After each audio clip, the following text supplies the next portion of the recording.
State sentinel में आपका स्वागत। मैं हूं रविंद्र सिंह। 2014 में हमने देखा था नरेंद्र मोदी की लहर, लेकिन 2022 में आम आदमी की पकड़ जम्मू प्रोविंस की बात की जाए तो कहीं ना कहीं मजबूत होती दिख रही है। 8 तारीख को बड़े चेहरे जो हैं दिल्ली जाकर केजरीवाल द्वारा आम आदमी पार्टी में शामिल होने जा रहे हैं। इसी पर चर्चा करने के लिए मेरे साथ हैं पूर्व deputy chief minister Kavindra Gupta साहब। गुप्ता साहब, ये बताएं कि आम आदमी की लहर चल रही है, इसको आप मानते हो या नहीं? मैं किसी भी पार्टी को कोई चैलेंज नहीं मानता। हमें अपनी कार्यप्रणाली पर, अपनी विचारधारा पर, अपने किए हुए काम पर विश्वास है, इसलिए कोई क्या करता है उसकी हमें कोई चिंता नहीं। आम आदमी का जिस तरह से बात चल रही है, बड़े बड़े चेहरे आम आदमी में शामिल होने जा रहे हैं, बीजेपी को इससे लगता है कि आने वाले दिनों में, आने वाले चुनावों में जो अपोनेंट रहेगा, जिससे सबसे बड़ा खतरा रहेगा, वो आम आदमी पार्टी ही है। भारतीय जनता पार्टी को किसी से किसी प्रकार का कोई खतरा नहीं है। जो लोग दूसरी पार्टियों से जिनको कोई स्पेस नहीं मिल रही, शायद वो अपने लिए कोई जगह बनाने की कोशिश कर रहे हैं पंजाब और दिल्ली की राजनीति को देखते हुए। यहाँ की राजनीति और वहाँ की राजनीति में फ़र्क है। ये यहाँ लोग बॉर्डर के मसले हैं, देश के मसले हैं, धारा 370 थी, यहाँ पर मिलिटेंसी हमारे लिए एक चैलेंज है। मुझे लगता नहीं ये मुफ्तखोरी की जो राजनीति लोगों को सिखाते हैं, उससे हमने आपकी जानकारी के लिए लगातार लोगों के लिए काम किया है, डेवलपमेंट के काम किए हैं। लोगों की जो जिस प्रकार से मिलिटेंसी में हमने उसके लिए काम किया है। और मैं जिस प्रकार से आप बड़े चेहरों की बात कर रहे हैं, मैं कौन वहाँ पर बड़ा चेहरा है ये तो आप उनको बड़ा चेहरा भी नहीं मानते। देखिए, वो कौन बड़ा चेहरा है इसके बारे में मैं तो कुछ नहीं कह सकता हूँ, लेकिन भारतीय जनता पार्टी हैं, तरनजीत सिंह टोनी है, शिंगारी साहब हैं।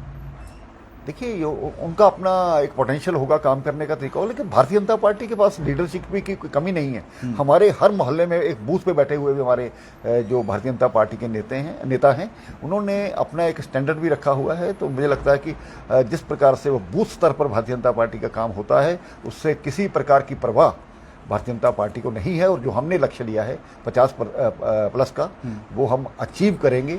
और लोगों द्वारा for the people, of the people, by the people, इसके द्वारा हम विश्वास करते हैं। हमने उसमें लिए काम भी किया है। तो लोकतंत्र में जो विश्वास करते हैं वो भारतीय जनता पार्टी को कोई छोड़ने वाला नहीं है। कविंद्र साहब, बड़े नाम जो थे, जो आपके अपोजिशन में थे, अगर मैं बात करूं देवेंद्र सिंह राणा की, सुरजीत सिंह सलाथिया की, सुरेंद्र चौधरी साहब की, जिन्होंने आज ही बीजेपी ज्वाइन की, आपको लगता है कि जिस तरह से उमर अब्दुल्ला साहब ने कहा था जब देवेंद्र सिंह राणा ने ज्वाइन किया था बीजेपी, कि पॉलिटिक्स में कोई भी परमानेंट दोस्त और परमानेंट दुश्मन नहीं है, सिर्फ एक पर्सनल इंटरेस्ट है, आपको लगता है चेहरे आज शामिल हो रहे हैं, कल बीजेपी के बिल्कुल अगेंस्ट थे, आज उसी विचारधारा में बह रहे हैं, तो इसको क्या मानते हो आप इसको? देखो, इस प्रकार के चेहरों ने जम्मू कश्मीर की राजनीति में बहुत कुछ देखा है, और आज बदलते हुए परिदृश्य को देख करके उनको लगता है कि बीजेपी के तरह कोई अल्टरनेटिव कोई विकल्प नहीं है, कोई विकल्प नहीं है। हमारी विचारधारा, हमारा काम करने का तरीका, हमारी लीडरशिप, हमारा जो राष्ट्रवाद की एक सोच है, हमारी जो एकात्म मानव दर्शन, जो पंडित दीनदयाल उपाध्याय द्वारा की सरकारी स्कीमों का लाभ कतार में खड़े हुए आखिरी व्यक्ति तक पहुंचना चाहिए, उस कार्यप्रणाली ने कहीं ना कहीं, चाहे वो जनधन योजना हो, किसान सम्मान निधि हो, चाहे आयुष्मान कार्ड हो, चाहे ये ई श्रम कार्ड हो, जो लोगों के पर्सनल यूज़ में उनकी life style, housing for all, ये सभी उनका लाइफ स्टाइल बदल रहे हैं। और ये जमीनी और नज़र आता है, और लोग उसके लिए भारतीय जनता पार्टी के साथ जुड़े हैं। कविंद्र साहब, ये जो बड़े चेहरे, इसको तो आप बड़े चेहरे मानते हो ना, देवेंद्र सिंह राणा, सुरजीत सिंह सलाथिया, सुरेंद्र चौधरी साहब जो आज शामिल हुए हैं, ये बड़े चेहरे, बड़ा नाम जब बीजेपी का हिस्सा बनने जा रहे हैं, आप लोग भारतीय जनता पार्टी में बहुत काम किए, इसमें कोई दो राय नहीं है, आप लोगों ने अपना जीवन दे दिया भारतीय जनता पार्टी को, लेकिन जब ये चेहरे सामने आ जाते हैं कि एक स्पेस ऑक्यूपाई कर लेते हैं, जो पुराने लोग हैं, आप जैसे, बड़ा नंबर है, वो कहीं ना कहीं इनसिक्योर फील करते हैं कि हमने इतना कुछ इसको सींचा है भारतीय जनता पार्टी को, आज ये चेहरे सामने आ गए, वो कहीं इनसिक्योरिटी का रहता है। देखिए, पार्टी का जब दायरा बढ़ाना होता है, एक समय था जब हम एक एमएलए की पार्टी थे, कभी श्रीमान चमन लाल जी, कभी ठाकुर बलदेव सिंह जी, कभी ऋषि कुमार कौशल और कभी लाला शिवचरण जी। और मुझे भी लगा कि जब मैं पहली बार मेयर बना, हालांकि जिस प्रकार की वहाँ स्थिति थी, ग्राउंड 71 के हाउस में हम लोग सिर्फ 25 थे, लेकिन 36 वोट चाहिए होते थे, हर साल वोटिंग होती थी। मैं 3 बार मेयर रहा। तो मुझे लगता है ताकि काम सरकार में रह करके हम लोगों को अपने तरीके से जो सरकारी स्कीमों का लाभ पहुंचा सकते हैं, लोगों तक पहुंच सकते हैं, और लोगों को तभी अपेक्षा रहती है। एक एमएलए वाली पार्टी से लोग यही अपेक्षा करते हैं कि वो कितना विपक्ष का काम कर सकता है। जब हमने इस प्रकार की एक सोच बनाई, हमने 2014 में भी सरकार बनाई, जब अब हमने बड़ा लक्ष्य लिया है, तो मुझे उम्मीद है, विश्वास है कार्यकर्ताओं की मेहनत के जो होती है, उसके आधार पर मैं कहना चाहता हूं कि हम 50+ का लक्ष्य पूरा करेंगे। आपने कहा 50+ का लक्ष्य इस बार आप पूरा करेंगे। कविंदर गुप्ता साहब, आप भी जानते हो कि बीएसएफ, सीआईएसएफ, डेली वेजर, बाकी जो होम गार्ड हैं, बाकी जो लोग हैं, वो नाराज़ हैं, नारेबाजी रोज़ होती है सड़क पे। आप किन चीज़ों को लेकर आपको लग रहा है कि हम 50+ का लक्ष्य पार कर लेंगे? देखिए, उन लोगों को भारतीय जनता पार्टी से अपेक्षा है, इसी कारण से भारतीय जनता पार्टी के ऑफिस के बाहर वो आते हैं। नंबर एक मेरी बात सुनिए। दूसरा, उनके हितों को देखते हुए, क्योंकि वो हमारी सरकार के दौरान वो ना तो हुए थे, ना कोई हम उनको आश्वासन दिया गया था। अगर आज 12,000 पीडीडी के वर्कर्स को अब आने वाले समय में इतनी ही मात्रा में पीएचई के वर्कर्स को नौकरियां जो परमानेंट किया जा रहा है फेस मैनर्स में, वो भारतीय जनता पार्टी ने किया। पुरानी सरकारों ने जो विलेज डिफेंस कमेटीज जो हमने बनाई थी अपने समय में, आपने देखा होगा कि उसके कारण से डोडा डिस्ट्रिक्ट में पुंछ राजौरी से आतंकवाद आगे नहीं बढ़ा। तो जो सरकारें रही, उन्होंने वीडीसीज को डिफंक्ट कर दिया। आज फिर से उनको दे करके हमने वहाँ पर एक जम्मू कश्मीर के हित के लिए काम किया है, और सभी को उनका ये जो मानदेय है वो मिले, इस प्रकार की कोशिश की गई है। तो इसके अलावा एसपीओस की तनख्वाह किसने बढ़ाई? ये भारतीय जनता पार्टी ने बढ़ाई। और आने वाले समय में अगर 370 ना हटता तो शायद ना तो यहाँ पर कारपोरेट सेक्टर आने वाला था, ना यहाँ पर डेवलपमेंट होने वाली थी, ना यहाँ पर एम्स बनने वाला था। एम्स हम बना लेंगे, लेकिन डॉक्टर्स यहाँ की जो पीछे मनोस्थिति रही है, वो आपने देखा कि प्राइवेट प्रैक्टिस की ओर ज़्यादा ध्यान दिया जाता था। एक बार स्वर्गीय अरुण जेटली जी से हमने बात की थी, हमने बड़ी देर पहले उनसे एक बार ये एम्स की बात की थी। उन्होंने कहा था कि भाई 30 साल 35 साल की सर्विस के लिए यहाँ आपके पास डॉक्टर्स आएंगे, तो उनको घर वो नहीं बना सकते, बाद में अपने शहर में जाकर के वो किस प्रकार से रहेंगे, अपना उन्होंने सारा जीवन जिन्होंने दिया होगा। तो इसलिए बड़ा जरूरी है 370। मुझे लगता है कि उनकी सोच को लेकर के जिस प्रकार से आज 370 टूटी है, आने वाले समय में बहुत कुछ होने वाला है। और जहाँ तक ये आप नारेबाजी दूसरी बात करते हैं, हमें परसों भी मैंने सीआईएसएफ बीएसएफ वालों को बुलाया था, तो पहले उन्होंने कुछ कहा था कि आश्वासन मिले या कुछ मिले, कुछ लोगों को जितने पोस्टें थी वो दी गई। हम अपनी केंद्र की लीडरशिप से, क्योंकि हम बॉर्डर बेल्ट के लोग हैं, एक बार फिर से कोशिश करेंगे कि कुछ और बटालियंस बना करके इनको एडजस्ट किया जाए। कविंदर गुप्ता साहब, बड़ा इंपॉर्टेंट सवाल है, आपसे मुलाकात बड़े लंबे अरसे के बाद हो रही है। एलिगेशन ही कहेंगे इसको एलिगेशन ही कहेंगे। आप पर इल्ज़ाम भी लगे हैं कि ज़मीन के मामले में, इस मामले में एक एडवोकेट साहब हैं, उन्होंने ओपनली कहा कि आप मुझसे आकर डिबेट कीजिए, ये जगह कविंदर गुप्ता साहब की है, उनके फादर साहब की है।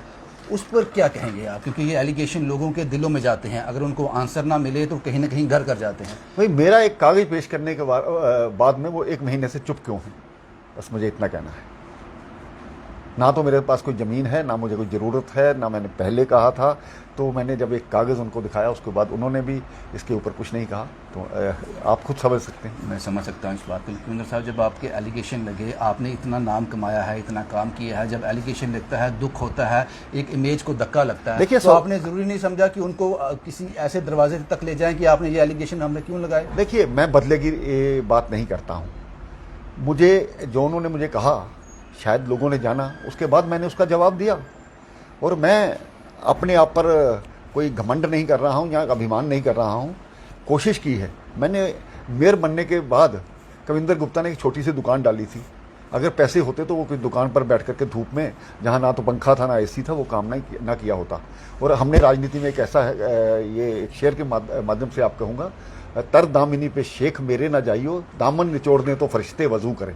इस प्रकार का हमने राजनीतिक चरित्र रखा है और मुझे लगता है कि आज की राजनीति नहीं है, 1975 से लेकर के लगातार विद्यार्थियों में, युवाओं में मैंने राजनीति की है और आने वाले अगर 5-7 साल जो मैंने राजनीति करनी है उससे भी स्वच्छता लाने का प्रयास करूंगा। मैं ऐसा आपको यकीन दिलाता हूं। आप सिर्फ इसको एक एलिगेशन ही मानते हो कि एक एलिगेशन लगा था आप पे बस? ठीक है, इसमें कोई सच्चाई नहीं उन्होंने है। कुछ आगे कहा था, मैंने वहां पर जाकर के सभी अधिकारियों से वो लिया, एक प्रमाण जो था उनको दिया, तो वो आपके सामने है। मुझे लगता है कि ये उसके सवाल बाद पूछना बहुत जरूरी था, क्लैरिटी के लिए आपने इसका ये जवाब ठीक दे है, दिया। आपके माध्यम से लोगों को भी एक मैसेज जाएगा, इसलिए आपने सवाल पूछा, मुझे अच्छा लगा। एक सवाल और, आपने इसी इंटरव्यू में कहा कि मुफ्त खोर की जो राजनीति है वो पंजाब में चल गई होगी, जम्मू कश्मीर में नहीं चलेगी। आम आदमी पार्टी के रेफरेंस में आपने ये बात कही, लेकिन यही मुफ्त खोर की राजनीति कुछ देर पहले रविंदर रैना साहब ने भी की। उन्होंने कहा कि जब हमारी सरकार आ जाएगी तो हम भी जो गरीब लोग हैं उनको मुफ्त बिजली पानी दे देंगे। तो उसको आप किस नज़र से देखते हो? देखिए, मेरा ये मानना है, कोरोना के दौरान हमें कष्ट रहा, सभी पूरे देश को कष्ट रहा। बैंकों के माध्यम से एक राहत पहुंचाई गई कि इनसे ब्याज ना लिया जाए, ये केंद्र सरकार का एक फैसला था। इसी प्रकार से कोरोना के दौरान बहुत से ऐसे लोग हैं जो शायद बिजली का बिल ना दे पाए। हमने केंद्र सरकार की तरफ के लिए उनसे रखा है कि शायद इनका वन टाइम कुछ ना कुछ इस प्रकार की सेटलमेंट की जानी चाहिए, ताकि आइंदा, उसमें मैं खाली उन लोगों का कसूर नहीं मानता हूँ, मैं डिपार्टमेंट का भी कसूर मानता हूँ जिन्होंने उनको मंथली बिल नहीं दिए। तो उसके कारण से भी एकदम से किसी का 1 लाख रुपया बिल आएगा तो वो गलत है। इस चीज़ को सरकार को जरा वो देखना होगा, इसलिए ये जरूरी है। हमने से कहा कि एक बार, और मोदी जी ने पहले कहा है, हमने जब वो आए थे उन्होंने लोगों से अपील की थी कि जो लोग इसकी सब्सिडी लेते हैं सिलेंडर की, वो सिलेंडर की सब्सिडी छोड़े, और 6 करोड़ लोगों ने सब्सिडी छोड़ी। उसका कारण से ही हम योजना के माध्यम से लोगों को मुफ्त सिलेंडर दे पाए। कुविंदर साहब, आप बड़े मंजे हुए सियासतदान हो, आप शब्दों से खेलना अच्छी तरह जानते हो, क्योंकि सियासतदान का सारा उम्र गुजर जाती है तकरीर करते हुए। मैं अपना सवाल फिर से रिफ्रेम करता हूँ। रविंदर रैना साहब ने कहा कि जब हमारी सरकार बन जाएगी, हमारा मुख्यमंत्री आ जाएगा, गरीब लोगों को बिजली पानी कुछ यूनिट तक, शायद 300 यूनिट तक उन्होंने कहा, नंबर मुझे याद नहीं, वो मुफ्त देंगे। आप इसको मुफ्त की राजनीति नहीं समझते हो? केजरीवाल भी तो यही कह रहा है। देखिए, हम चाहते हैं कि हमारे नौजवान, हमारे आने वाली पीढ़ी जॉब प्रोवाइडर बने, ना कि जॉब सीकर बने। इस तरह का एक कोशिश जम्मू कश्मीर में भी की जा रही है।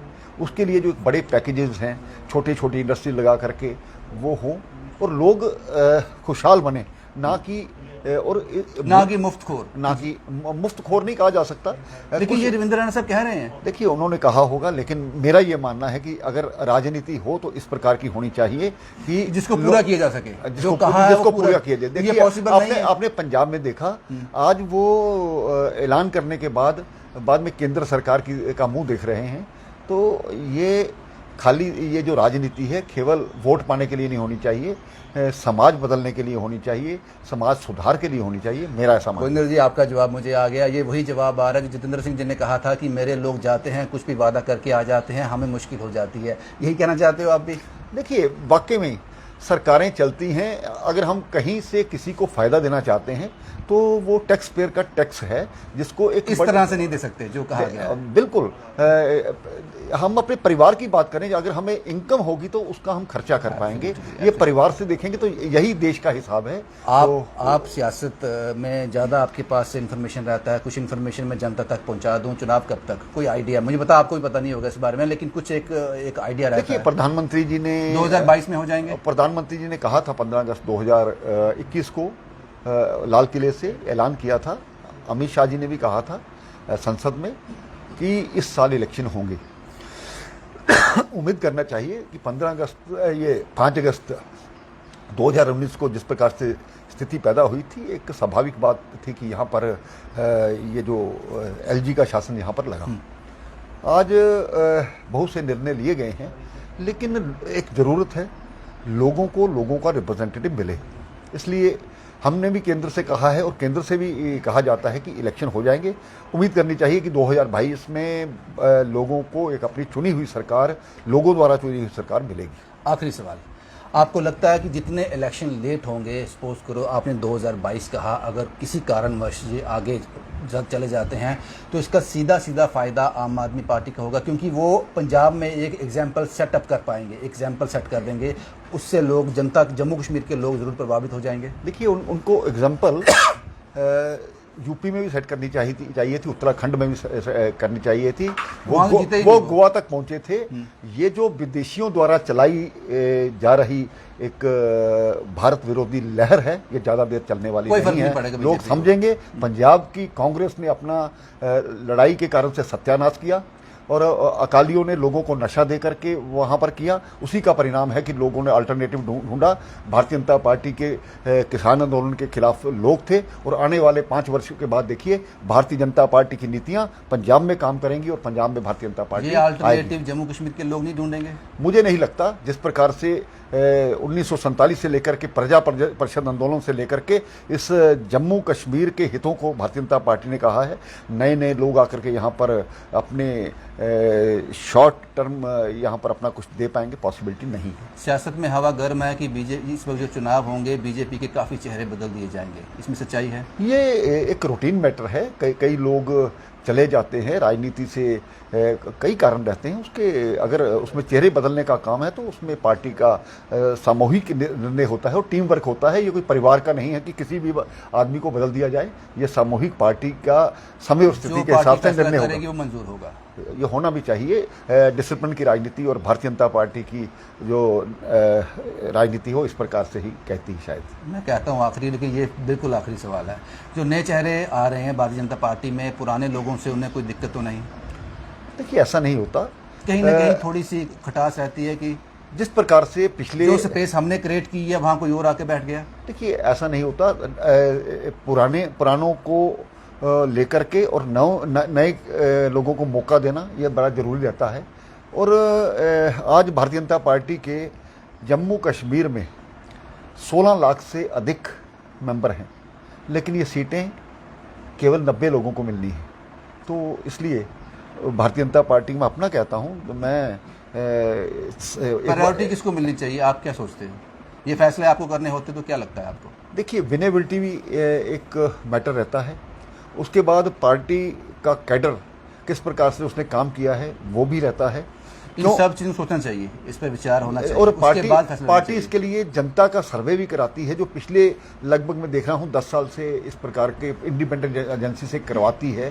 तो जो भी और कुछ कार्यकर्ताओं के माध्यम से भी जानकारी जाती है, उसी सभी आधार को लेकर के पार्टी इस प्रकार का निर्णय करेगी। मैं नहीं कहता कि राजनीति में गलत फैसले नहीं होते, गलत फैसले भी होते हैं, लेकिन अगली बार जब अपनी समीक्षा की जाती है तब अपनी गलतियों को भी हम स्वीकार करते हैं। फैसलों का इशारा आपका बीजेपी की तरफ है?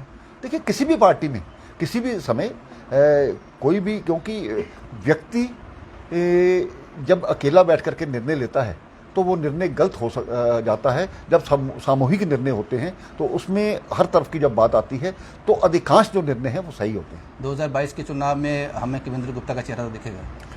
देखिए जिस प्रकार से पार्टी ने मुझे एक मौका भी दिया, मुझे 3 बार जम्मू का पहला मेयर बनने का मौका भी मिला, उन्होंने मुझे स्पीकर भी बनाया और यहाँ तक सबसे जो बड़ा जिसके ज़िंदगी में मैंने कभी सोचा नहीं था कि मैं डिप्टी सीएम इस रियासत का बन सकता हूं, क्योंकि मैंने यहाँ ना तो पढ़ाई की, ना यहाँ मेरी कोई बहुत ज़्यादा आधार था।